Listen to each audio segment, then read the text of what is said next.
Welcome to Audrey's reading area. Hope you have your listening ears on. Shout out to my grandbabies, Korea, Sanaa, David the Third, and Kaden. I love you guys so much. Alexa, what time is Audrey's reading area? Audrey reads in her area live at 8 Live, o'clock. Live. Live at 8, you guys. Thanks for being here. All right. I have another fun and exciting book that I'll be reading to you on this Educational Tuesday. Can you tell? Can you tell what it's going to be about? Yes, this is my little prop here to show you about brains, fixed mindset, and growth mindset. That's what that says. But this is the book, The Brain, Our Nervous System. The brain, our nervous system.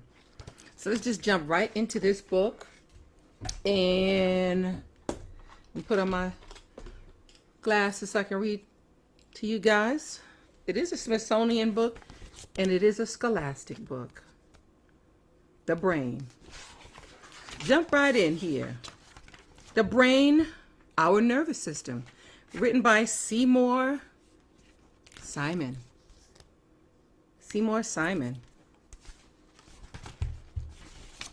So, it does have an introduction.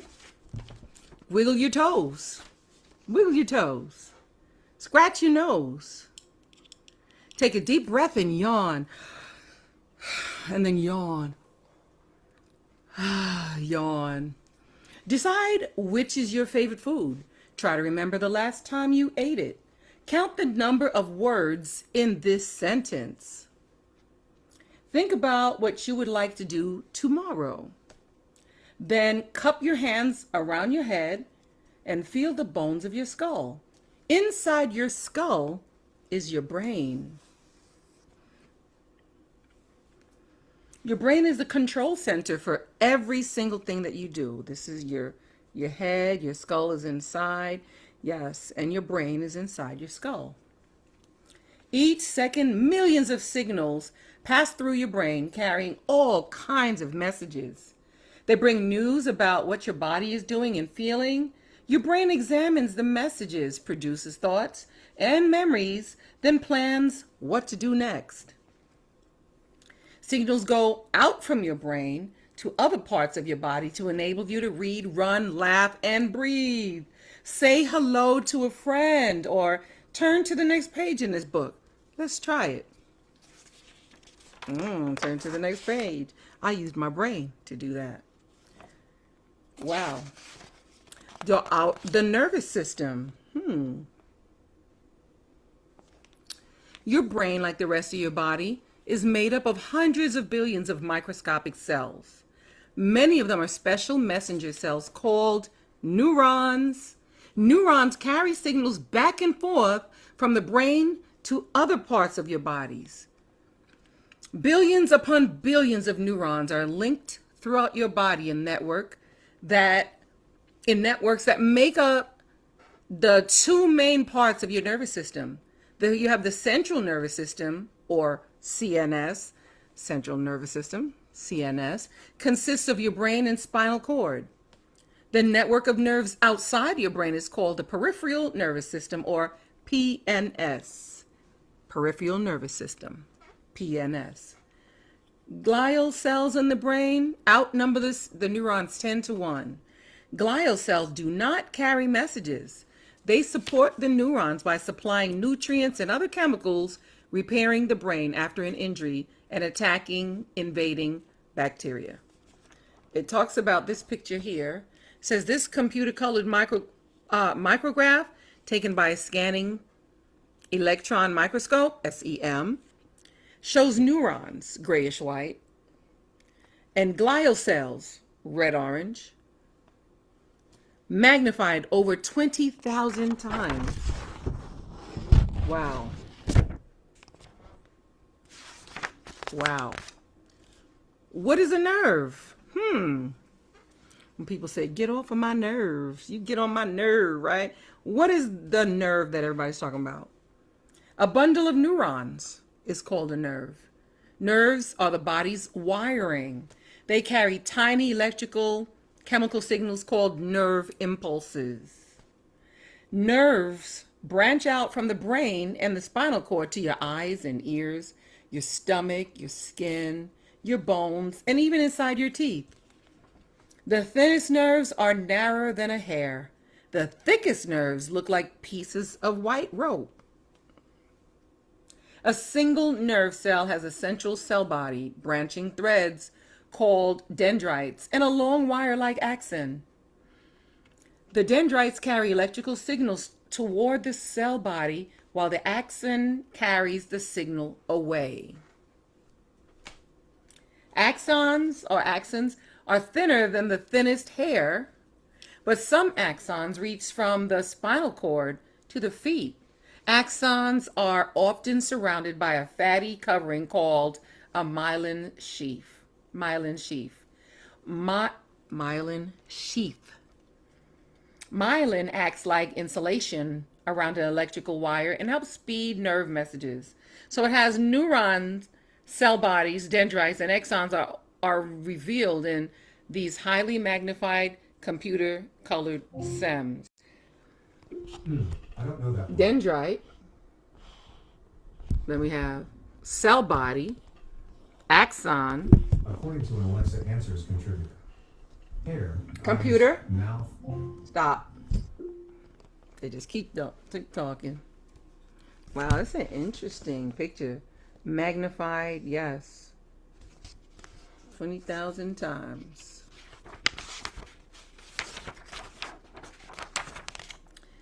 How messages travel. Because nerves don't touch one another, a message has to leap from one to the next across a tiny gap called a synapse. A synapse is about a millionth of an inch wide and is a kind of living switch. When an electrical impulse reaches the knobby ends of an axon, it triggers the release of a chemical. This instantly jumps across the synapse to dendrites on the next nerve cell. The chemical causes the dendrites to trigger an electrical signal. The message continues throughout the whole cell body to the end of the axon, where it is passed from one neuron to many others along an almost endless number of pathways. Synapses always pass signals in the same direction. They cannot work in reverse. Look at that. That's interesting, right? The knobby ends of axons are seen in this highly magnified computer-colored SEM. Sorry, I don't have an answer to that. Every time I say the word computer. To and from the brain. Let's look at this picture. I don't know that. Sensory area. Cerebrum, Thalamus, Spinal Cord. See, the spinal cord is in the back of your brain and go down your back. Skin, sensory nerve. Look at that. To and from the brain. When you touch something hot, your brain tells you how hot it is. But how did your brain find out? Let's follow a single message as it moves through millions of nerve cells from your finger to your brain. A stimulus is something that makes a nerve cell fire off a message called a response. There are all kinds of stimuli, including touch, sound, light, taste, and temperature, and smell. Nerve cells that respond to stimuli are called sensory neurons. Your skin has millions of sensory neurons. A single touch may make thousands of them respond. When your finger touches something hot, signals from the touch sensors in your skin, yes, they travel along sensory nerves at speeds of up to 400 feet a second. In a split second, the signals reach relay nerves in your spinal cord and then transfer to other nerves that go to your brain, which feels the touch. Your brain then sends out messages to your spinal cord and then to motor nerves. Motor nerves carry messages to muscle cells that make your arm move. Make your arm move. So touch something hot. See that? Look at this. Skin on something hot. Yes, the nerves. Sensory nerve. You see the muscle fibers down here. Yes. The brain and the spinal cord. Your skull is made up of 28 bones. Your skull is made up of 28 bones. 8 of the bones fit together like pieces of a jigsaw puzzle. They form a strong eggshell shape that protects the brain. These bones make up your brain case or cranium. The other 20 bones help shape your jaw and your face.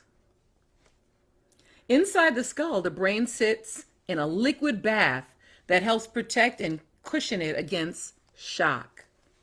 A human brain is about the size of a large grapefruit and weighs about 3 pounds when fully grown. It looks like a wrinkled blob of pinkish gray jelly. Many blood vessels run through the brain. They bring oxygen, water, and dissolved food that the brain constantly needs to function. At birth, the cranium is not fully formed. Your brain continues to grow in size until you are 7 years old. The human brain is not the biggest brain among animals. A whale's brain is much larger, but a human brain is the biggest compared to body size. Wow. I'm learning right along with you guys. The cerebrum, look at this picture of the brain. And then you have the cerebellum, this piece. You have the brainstem.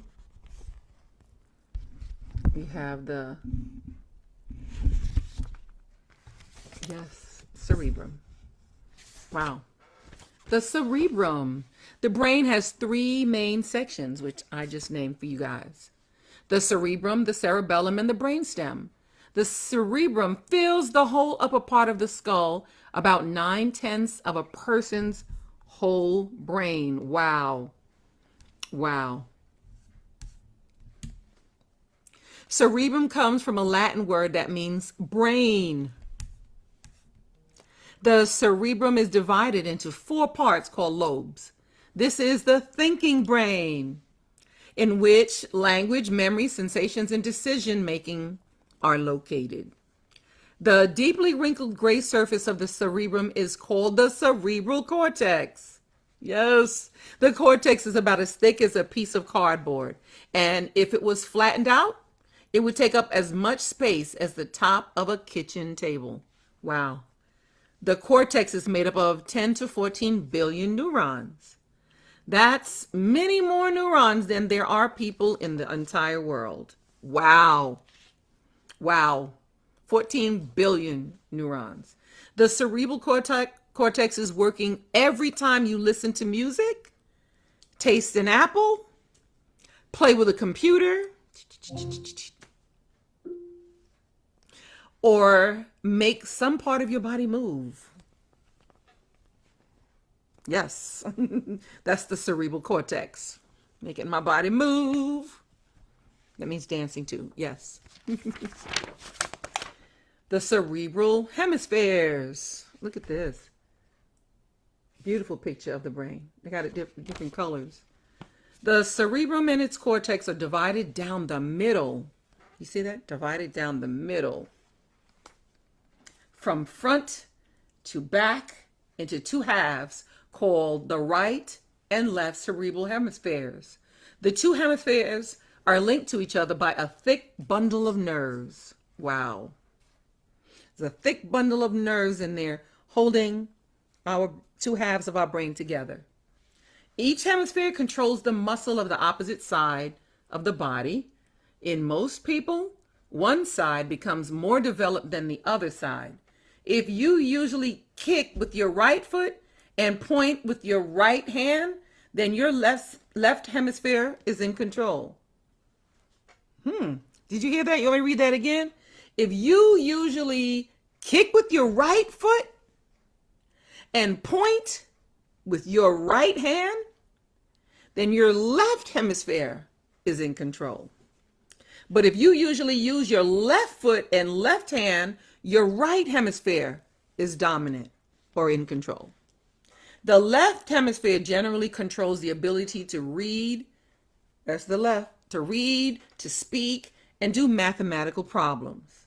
The right hemisphere is the center of musical and artistic creation and the ability to understand shape and form, even to have a sense of humor.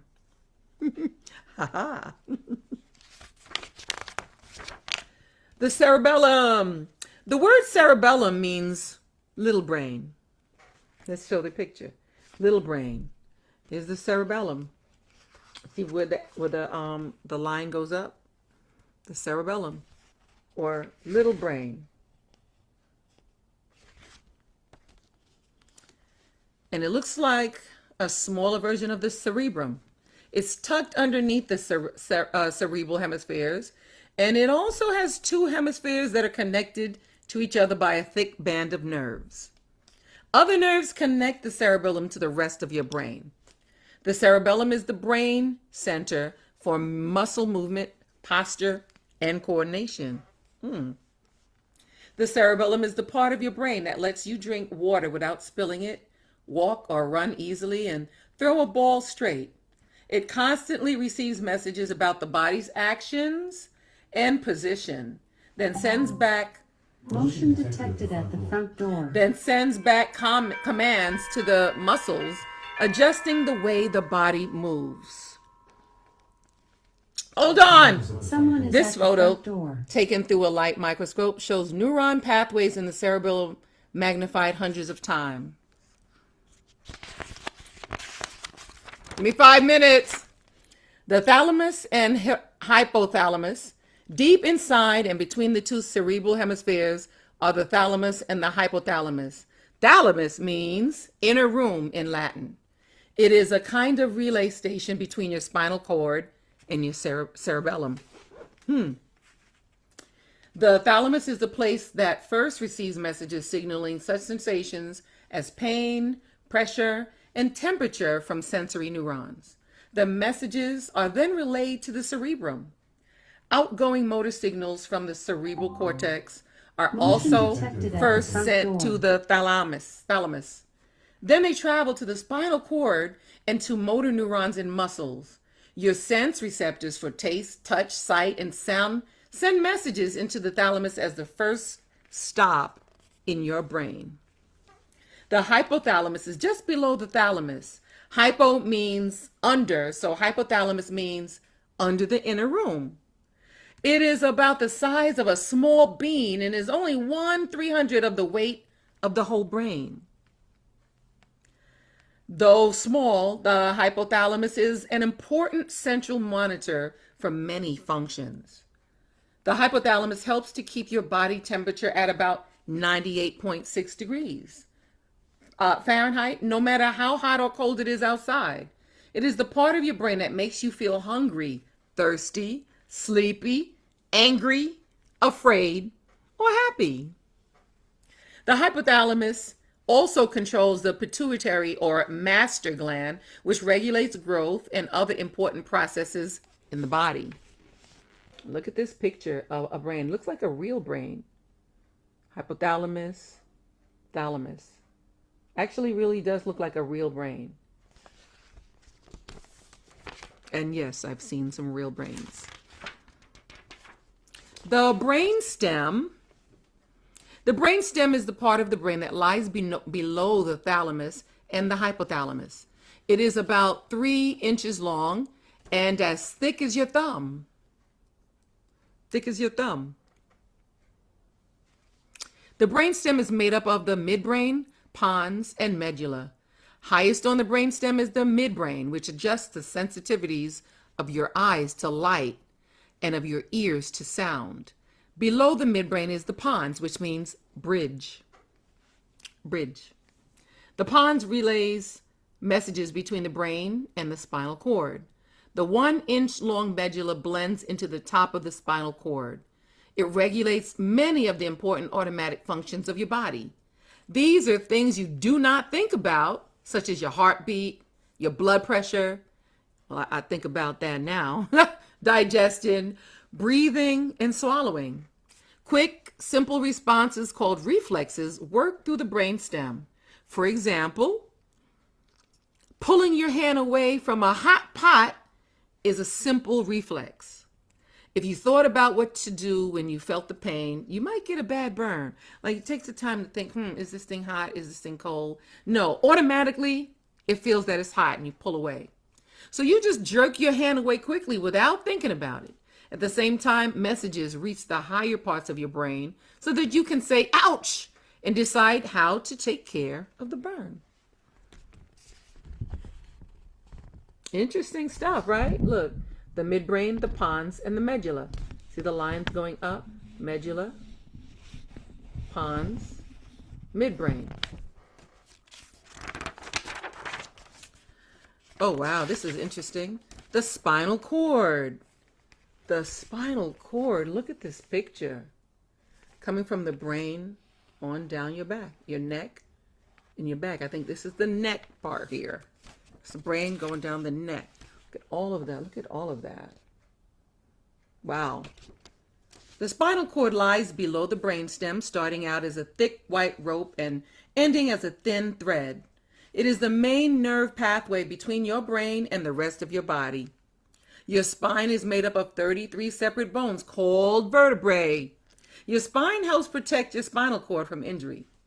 This photo of a model of the brain and spinal cord shows that spinal nerves branch out between the vertebrae and go to all parts of the body. You see them all branching out. Each of these 31 pairs of spinal nerves contains thousands of sensory and motor neurons. It is through these neurons that messages travel from the body to the spinal cord and brain and back again. Horses, dogs, cats, whales, and other mammals have spinal cords and backbones. So do birds, frogs, snakes, and fish. These animals are called vertebrates.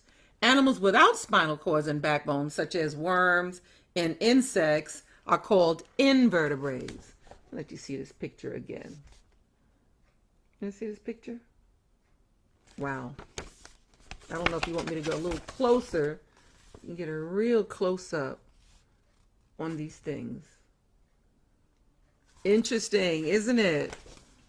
Interesting. Memories and the brain. Can you remember what you had for breakfast this morning? Motion detected at the That's front door. called short-term memory. Short-term memory has a very limited time span.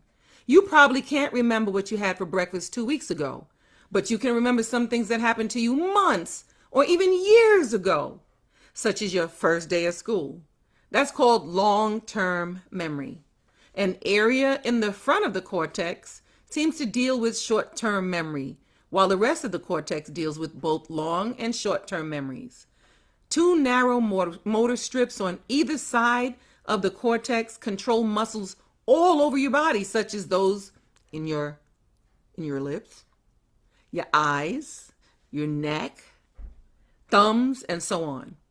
Other areas of the cortex receive information from the skin, eyes, ears, nose, and taste buds. But still, other areas are related to speech, learning, and thinking. The actual memories seem to be stored in the chemicals found in nerve cells. One theory is that a change happens in the chemicals that relay nerve impulses. Another idea is that there's a change in the cell's internal chemistry called RNA. Scientists are just beginning to find out how and where the brain stores memories and where thinking occurs. New discoveries about the brain are constantly being made, but many mysteries still remain. Look at that. Tells you all the different controls, parts of your brain where they control. Intelligence, hand control, arm control, leg control, body, writing, reading, sight, Look at that hearing. Look at that. Interesting. When something goes wrong. Sometimes things go wrong with the nervous system. These can range from a brief tension headache to an injury, such as a stroke, that can cause a coma lasting for days or weeks.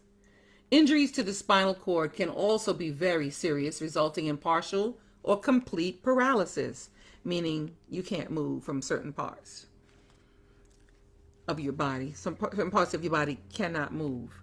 To find out what is happening in the brain and the nervous system, doctors called neurologists use a device called an electroencephalograph, EEG, which shows electrical activity or brain waves. Many new techniques help scientists learn how the brain works. CAT scans use X-rays to see many layers of brain tissue. MRI scans use magnetic fields to make a picture of a layer of the brain. This positron computed tomography, or PCT, photo uses radioactive traces in blood sugar to show two different levels of visual stimulation in the brain.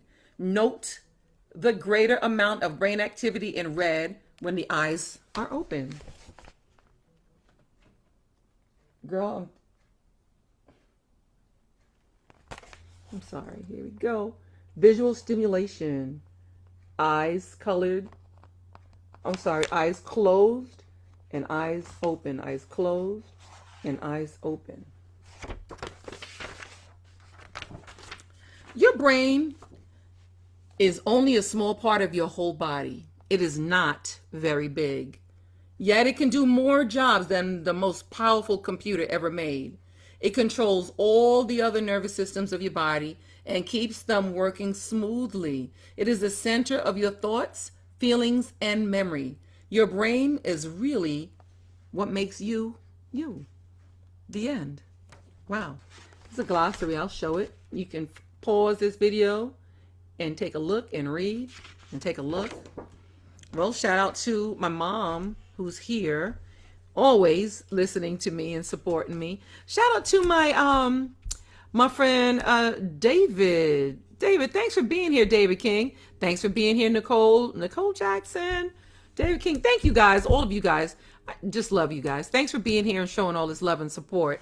I am going to be back tomorrow live, Live, live at 8. Don't forget to click like, click share, go on over to YouTube, look for Audrey's Reading Area, and smash that subscribe button for me. Smash it real good.